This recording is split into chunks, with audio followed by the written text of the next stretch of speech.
క్రీస్తునందు ప్రియులరా, బైబిల్ గ్రంథములో మనం మోసే యొక్క జీవిత చరిత్ర గురించి మనము ఆలోచించగలిగినప్పుడు, మోసే పుట్టినప్పుడు 3 నెలల వరకు తన ఒక తల్లి తనకు తన ఇంటికి భద్రముగా దాచిపెడుతుంది.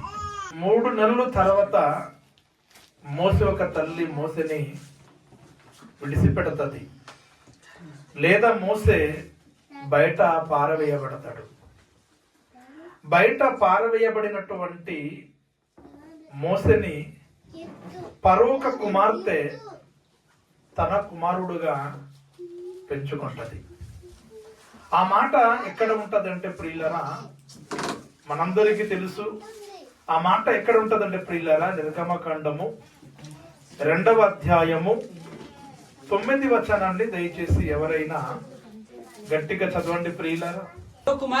పరో కుమార్తె ఆమెతో ఈ బిడ్డను తీసుకొని పోయి నా కొరకు వానికి పాలిచ్చి పెంచుము. నేను నీకు జీతం ఇచ్చదనని చెప్పగా ఆ స్త్రీ ఆ బిడ్డను తీసుకొని పోయి పాలిచ్చి పెంచెను. ప్రియమైనటువంటి దేవుని వల్లారా, ఇక్కడ మనము చూసినట్లయితే పారవేయబడినటువంటి మోసే పరోక కుమార్తె మోసొక తల్లి గారిని అప్పగించి, ఈ బిడ్డను నా కొరకు పాలిచ్చి పెంచుము, నేను నీకు జీతం ఇచ్చేదను అని ప్రియమైనటువంటి దేవుని వల్లారా పరో కుమార్తె మోసే తల్లి గారిని చెప్పినట్లుగా మనము చూస్తాం. ప్రియమైనటువంటి దేవుని వల్లరా, మోసే తల్లి ఎలాగైతే పాలిచ్చి పెంచిందో, సేమ్ అదే విధంగా ఈరోజు మన కడుపున పుట్టినటువంటి పిల్లలను కూడాను తల్లి పాలుతో మనము పెంచుతున్నాం. తల్లి పాలు అన్నటువంటిది చాలా ఆరోగ్యానికి చాలా మంచిది, ఎదుగుదలకు ఆరోగ్యానికి చాలా చాలా మంచిది ప్రియులారా. ప్రియమైనటువంటి దేవుని వల్లరా, మోసే ఒక తల్లి మోసేను ఎలాగైతే పాలిచ్చి పెంచిందో, భౌతికంగా ఈరోజు మనము కూడాను మన కడుపున పుట్టినటువంటి పిల్లలకు పాలుతో మనము పెంచుతున్నాము. వాస్తవానికి మనము ఆలోచించినప్పుడు మోసే ఒక తల్లి తన పాలిచ్చి మోసేని ప్రియులరా పరో కుమార్తె కోసము పెంచినప్పటికీ, వాస్తవంగా ఆలోచించినప్పుడు మోసే తల్లి పరోక కుమార్తె కోసము పెంచలేదు, దేవుని కోసము పెంచింది అని మనం బైబిల్ గ్రంథాన్ని బట్టి చెప్పగలం ప్రియులరా. నా కొరకు పాలిచ్చి పెంచుము, నేను నీకు జీతం ఇచ్చేదను అని చెప్పినప్పటికీ, వాస్తవానికి మోసే ఒక తల్లి దేవుని కోసము మోసేని పెంచింది గనుకనే మోసే ఐగుప్తు ధనము నాకు వద్దనుకున్నాడు, పరోక కుమార్తె కుమారుడుగా అనిపించుకోవడానికి మోసే ఇష్టపడలేదు. దేవుని ప్రజలతో శ్రమలు అనుభవించి వారితోనే బ్రతకాలి అని మోసే నిర్ణయించుకున్నాడు, మోసే తెగించుకున్నాడు. అంతేకాకుండా ప్రియులారా, మోసే లక్షలాది మంది ఇశ్రాయేలులను నడిపించే నాయకుడుగా మారిపోయాడు. కారణం ఏంటంటే, తల్లి తన ఒక భౌతికమైనటువంటి పాలుతో పెంచుతూ ప్రియులారా, మరి దేవుని కోసం కూడాను తల్లి పెంచింది గనుకనే మోసే ప్రియులరా గొప్ప నాయకుడుగా మారినట్లుగా మనం బైబిల్ గ్రంథములో మనము చూస్తాం. మోసే తల్లి మోసే గురించి ఎలాగైతే పిల్లల దేవుని కోసము పెంచగలిగిందో, దేవుని పిల్లలైనటువంటి మనము కూడాను ప్రియులరా దేవుని కోసము మన పిల్లలను పెంచాలి. భౌతికంగా పిల్లలు ఆరోగ్యం ఉండడానికి, ఎదగడానికి ఎలాగైతే తల్లి పాలుతో పిల్లల్ని పెంచుతున్నామో అదే విధంగా ఆత్మీయంగా కూడాను మన పిల్లల్ని పెంచాలి. ఆత్మీయంగా మనము మన పిల్లల్ని దేనితో ఏ విధంగా మనము పెంచగలగాలి అని ఆలోచించినప్పుడు బైబిల్లో ఒక మాట వ్రాయబడింది ప్రియులారా. 1 పేతురు పత్రిక 2వ అధ్యాయము 3వ వచనాన్ని దయచేసి ఎవరైనా గట్టిగా చదవండి ప్రియులారా. కొత్తగా జన్మించిన శిశువులను పోలిన వారై నిర్మలమైన వాక్యమును పాల వలన రక్షణ విషయములో ఎదుగు నిమిత్తము ఆ పాలను అపేక్షించుడి. ప్రియమైనటువంటి దేవుని వల్ల ఇక్కడ మనం చూడగలిగినప్పుడు కొత్తగా జన్మించినటువంటి శిశువును ఎలాగైతే తల్లి పాలించి పెంచుతుందో సేమ్ అదే విధంగా దేవుని వాక్యం అనే పాలుతో ప్రియులరా మన కడుపున పుట్టినటువంటి పిల్లలను పెంచాలి అని దేవుని లేఖనాలు సెలవిస్తూ ఉన్నాయి. ఎందుకు పాలించి పెంచాలి అంటే పిల్లలు ఆత్మీయంగా ఎదగడానికి, రక్షణలో ఎదగడానికి దేవుని వాక్యం అనే పాలు ఖచ్చితంగా ఇచ్చి మన పిల్లలకు పెంచాలి. దేవుని వాక్యముతో ఒక వ్యక్తి ఆత్మీయంగా ఎదగగలడు, రక్షణలో ఎదగగలడు అని దేవుని లేఖనాలని బట్టి మనకు అర్థమవుతుంది. కనుక ఎవరైతే దేవుని వాక్యం చదువుతారో, ఎవరైతే దేవుని వాక్యము వింటారో, ఎవరైతే దేవుని వాక్యం నేర్చుకుంటారో అటువంటి వారు ఆత్మీయంగా ఎదుగుతారు, రక్షణలో ఉన్నతంగా ఎదిగి గొప్పవారుగా మారడానికి అవకాశం ఉంటుంది. ఈరోజు మన కడుపున పుట్టినటువంటి పిల్లలకు భౌతికంగా శారీరకంగా మాత్రమే పాలించి మనం పెంచుతున్నాము, కానీ దేవుని వాక్యం కూడాను పాలుతో పోల్చబడింది. దేవుని వాక్యం కూడాను పాలుతో పోల్చబడింది గనుక మన పిల్లలను ఏ విధంగా పెంచాలి అంటే దేవుని వాక్యమును పాలుతో మన కడుపున పుట్టినటువంటి పిల్లలకు మనము పెంచాలి ప్రియులారా. ఈరోజు చాలా మంది మొక్కలు పెంచుతూ ఉంటారు, మరికొంతమంది చెరువులలో చేపలు పెంచుతూ ఉంటారు, మరికొంతమంది ప్రియులారా కోళ్ళు కూడాను పెంచుతూ ఉంటారు. ఈ భూమి మీద ఒక వ్యక్తి ఎలాగైతే మొక్కలు పెంచుకుంటున్నాడో, కోళ్ళు పెంచుకుంటున్నాడో, చేపలు ఎలాగైతే పెంచుకుంటున్నాడో, దేవునిలో మన కడుపున పుట్టినటువంటి పిల్లలను కూడాను పెంచాలి.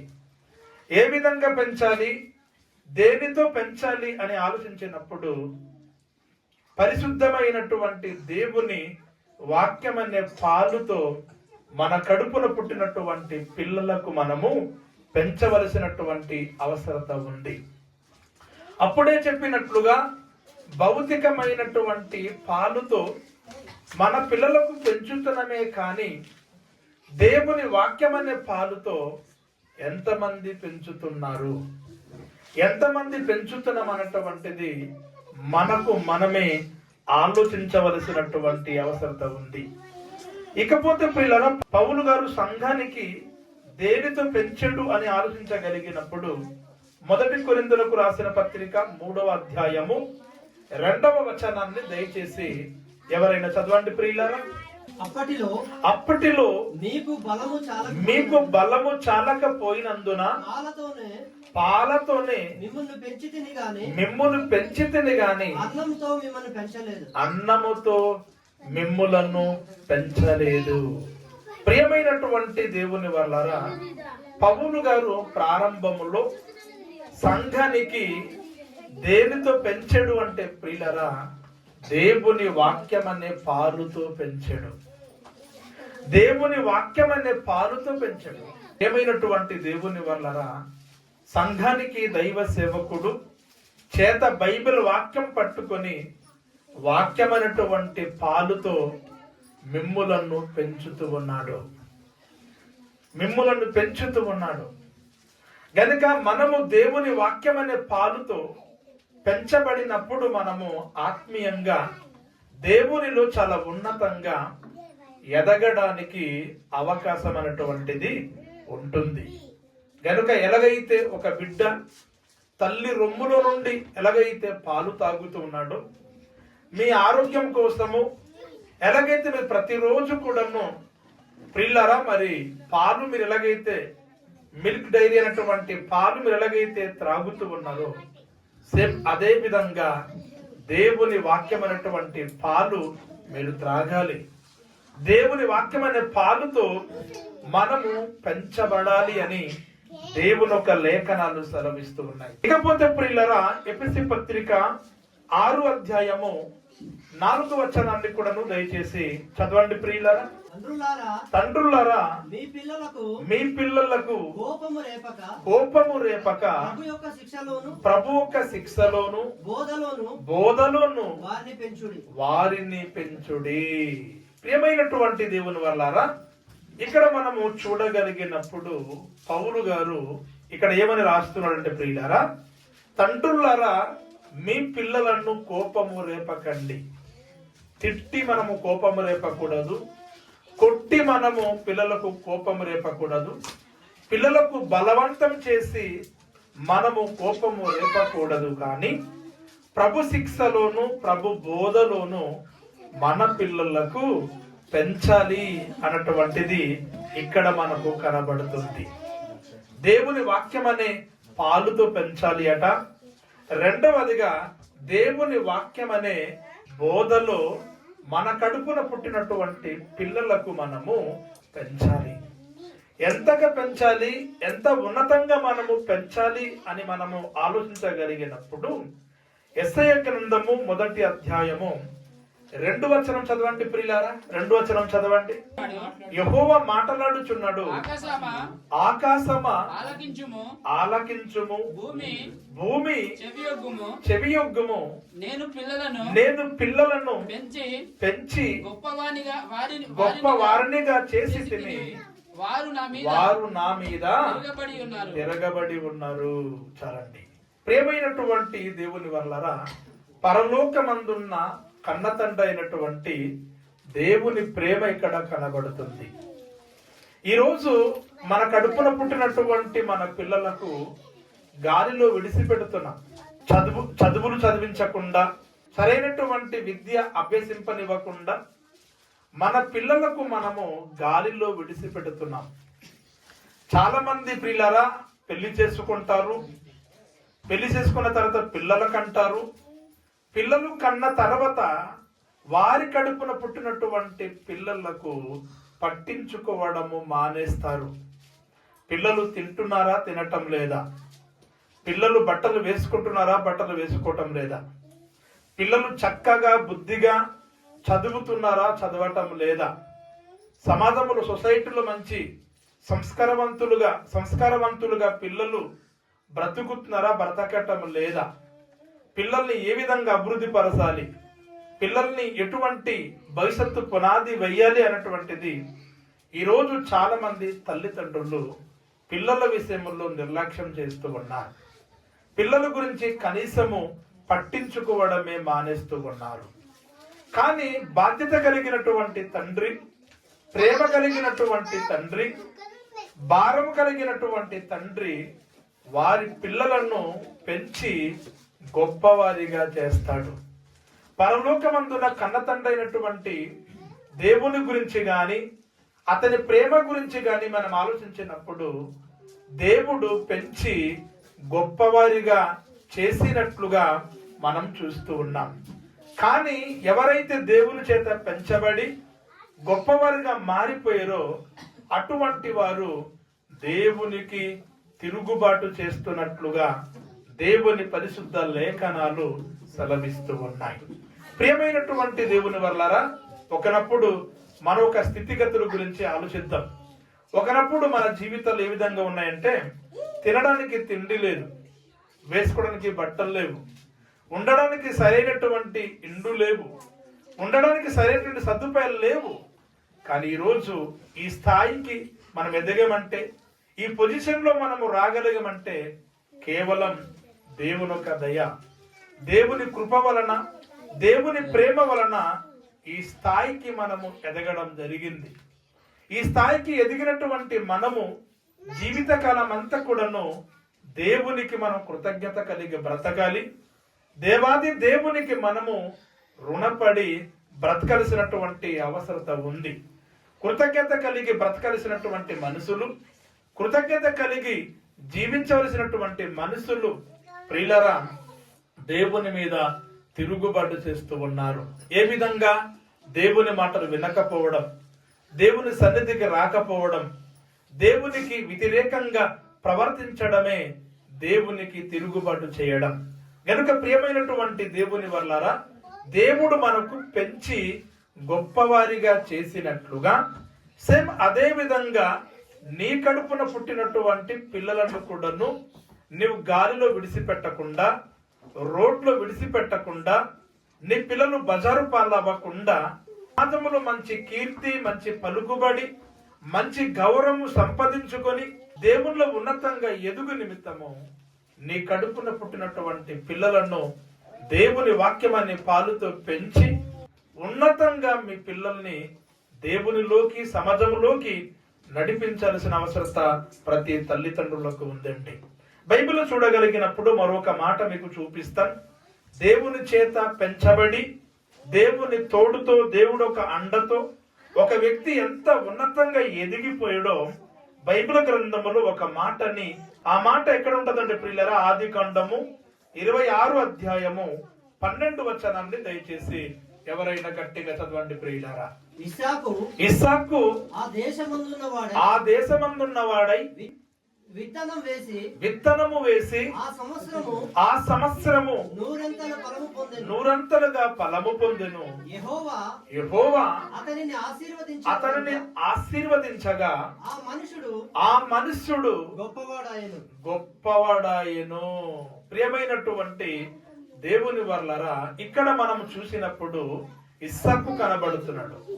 ఎవరు ఇస్సాకు అంటే అబ్రహాము కుమారుడైనటువంటి ఇస్సాకు.